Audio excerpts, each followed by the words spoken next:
Exercise 8.4 question 5 का first question हम लोग सॉल्व करेंगे इस क्लास में।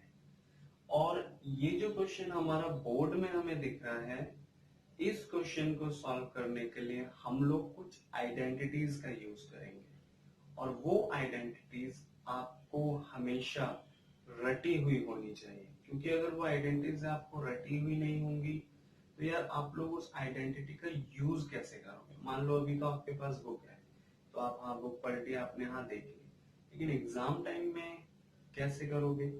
तो इस वजह से आपको थोड़ा सा रटना पड़ेगा इसको, ठीक है, क्योंकि बिना रटे काम नहीं चलने वाला। ये सोचो कि हाँ सर ने कह दिया हाँ ठीक है हम तो बुक से पलट के कर लेंगे, कर तो लोगे अभी के लिए तो अच्छा है, लेकिन एग्जाम टाइम में बड़ी मुश्किल हो जाएगी। तो इसलिए आप लोग आइडेंटिटीज जरूर रख लेना, ठीक है, पहले समझ लेना देन फिर रट लेना। ओके, तो इस क्वेश्चन को हम लोग करते हैं। हमें बोला गया कि भाई साहब इसको आपको ये करके दिखाना है, जैसे हनी सिंह का एक गाना था ना, ये करके दिखाओ चलो ये करके दिखाओ, तो वैसे ही हमें इस पोर्शन को ऐसा बना के दिखाना है।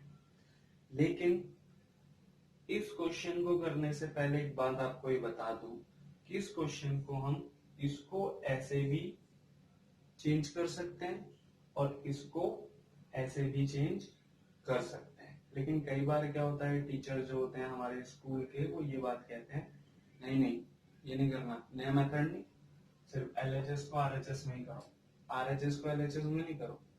तो भाई सब थोड़ी उनकी मान लेते हैं, क्योंकि यार बोर्ड में तो वही चेक करते हैं, तो जैसा वो कह रहे हैं थोड़ा सा उनके हिसाब से ही पढ़ लेते हैं, है ना। तो हम यहाँ पे सिर्फ और सिर्फ क्या करेंगे, जितने भी एलएचएस है उनको आरएचएस की तरह बनाएंगे और फिर प्रूफ करेंगे कि हाँ भाई ये जो एलएचएस है वो आरएचएस के इक्वल हो सकता है। ठीक है, तो स्टार्ट करते हैं।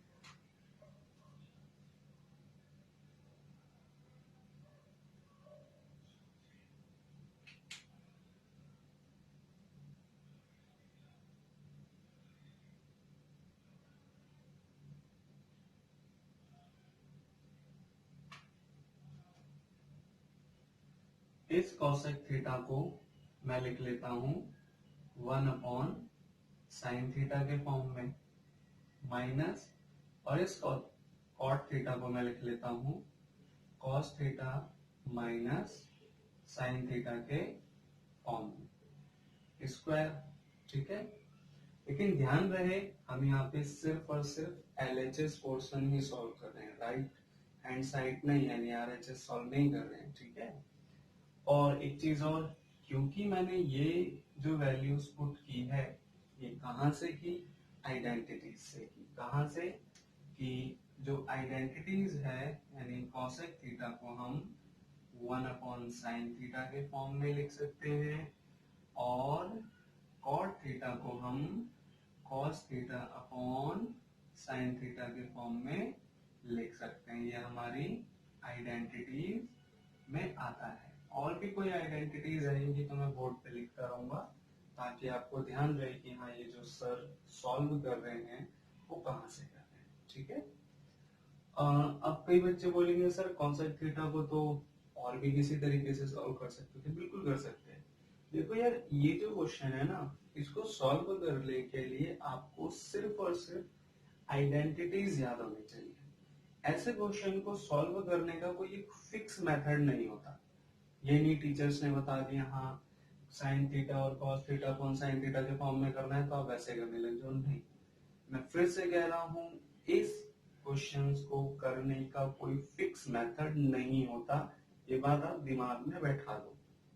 ठीक है, ये नहीं है मैंने करा दिया तो आपने रट लिया, नहीं, अपने आप से भी कुछ ना कुछ आइडेंटिटीज को पुट करना, सॉल्व करना। दो ही चीजें इसमें काम आएंगी, पहली चीज आपकी आइडेंटिटी और दूसरी चीज आपका आएगा basic calculation. Basic calculation means गुणा भाग घटा जमा, जो ये चीजें होती हैं ये चीज आपकी काम आएगी। अगर ये दोनों आपको याद है तो आप इन क्वेश्चंस को कैसे भी सॉल्व कर सकते हो।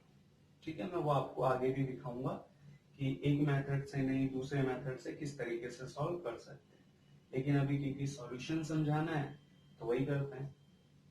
अब क्या काम करेंगे, अब मैंने देखा कि भाई साहब ये साइन थीटा तो सेम है, एलसीएम लेने की कोई जरूरत नहीं है, तो हमने इसको वैसे ही लिख लिया 1 upon cos theta upon sine theta.